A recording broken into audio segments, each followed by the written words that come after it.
મિત્રો, આજની સવારની પ્રેમી સલામ. Good morning, praise the Lord, hallelujah.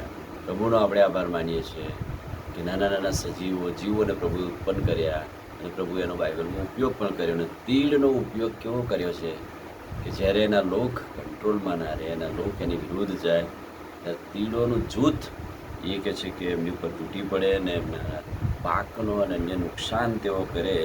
અને ઘણી બધી વાર તીડોની સંખ્યાબંધ તીડો ઉપરથી ઘણો બોધ પણ પ્રભુએ આપેલો છે. હવે નાશ કરનાર શત્રુઓને સાથે પણ તીડની સરખામણી થાય છે. યોએલનું પુસ્તક 1 અધ્યાય અને 6 વચનથી આગળ જોજો કે એક બળવાન પ્રજા જેના માણસો અસંખ્ય છે એવી સરખામણી તીડની કરવામાં આવે કે માણસો ધસી આવે, તૂટી આવે, અસંખ્ય હોય. તીડ સાથે સરખામણી કરી, તીડ જેવા, તીડની જેમ સંખ્યાબંધ લોકો તૂટી પડે છે. જુઠ્ઠા પ્રબોધકો સાથે પણ સરખામણી કરવામાં આવેલી છે. અને તમે જોજો પ્રેક્ટિકલનું પુસ્તક 9 અધ્યાય 3 વચનથી આગળ પણ જ્યારે કે ધુમાડો અને તીડ અને પૃથ્વી પર નીકળી આવ્યા અને માણસોના કપાળ પર મુદ્રા નથી, અથવા જેઓ પ્રભુને ઓળખના હતા, જુઠ્ઠા પ્રબોધક હતા, એમને ઉપદ્રવ કરવાનો ઓર્ડર કરવામાં આવ્યો. જાણે કે તીડોને કહેવામાં આવ્યું કે ભાઈ પૃથ્વી પર જાઓ પણ તમે પાકને નુકસાન કરશો નહીં. પણ જુઠ્ઠા પ્રબોધકો કે જેમની પર મુદ્રા કરેલી નથી, મુદ્રાંકિત કરેલા નથી, એવામને તમે ઉપદ્રવ કરજો. અધર્મ અધિકારીઓ એટલે કે જેઓ પ્રભુની બીક રાખતા નથી, પ્રભુની વિરુદ્ધ જાય છે. નાહુમ પ્રબોધકનું પુસ્તક 3 અને 17 વચન, તારા સરદારો એ તીડો જેવા ને તારા સેનાપતિઓ ખપેડીના ટોળા જેવા છે. ખપેડી અને તીડ એક સરખા દેખાય. ખપેડી પણ તીડની જેમ હોય છે, એ પણ એક નાનું જીવ હોય છે.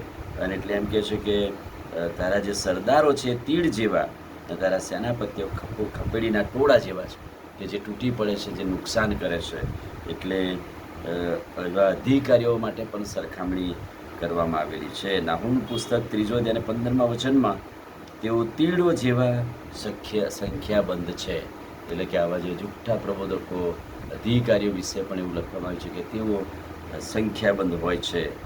યશાયા પ્રબોધક 33 અને 4 વચન, જેમ તીડો એકદમ ધસી આવે છે તેમ તેઓ, એટલા જુઠ્ઠા પ્રબોધકો સંખ્યાબંધ હોય અને જેમ તીડ ધસી આવે એમ તેઓ ધસી આવે છે. યર્મિયા પ્રબોધક 46 અને 23 કહે છે કે સંખ્યાબંધ દાખલો કોઈનો લેવો હોય તો કહે છે કે તીડનો લેવામાં આવે. કોઈ પણ વસ્તુનો સંખ્યા કે જૂથમાં બતાવવું હોય તો તીડની સરખામણી કરવામાં આવે. તેઓની સંખ્યા તીડો કરતાં પણ વધારે હતી. એટલે કોઈ જૂથ કે ટોળાને તમારે સરખાવવું હોય તો તીડ સાથે સરખાવવામાં આવતું હતું. ન્યાયાધીશનું પુસ્તક 7 અને 12 વચન, મિદ્યાનીઓ અને અમાલોકીઓ તથા પૂર્વના દેશના સર્વ લોકો ખીણની અંદર તીડોની માફક સંખ્યાબંધ પડેલા હતા. એટલે આ ટોળું કે જૂથ એ સંખ્યાબંધ તીડોની જેમ પડેલા હતા.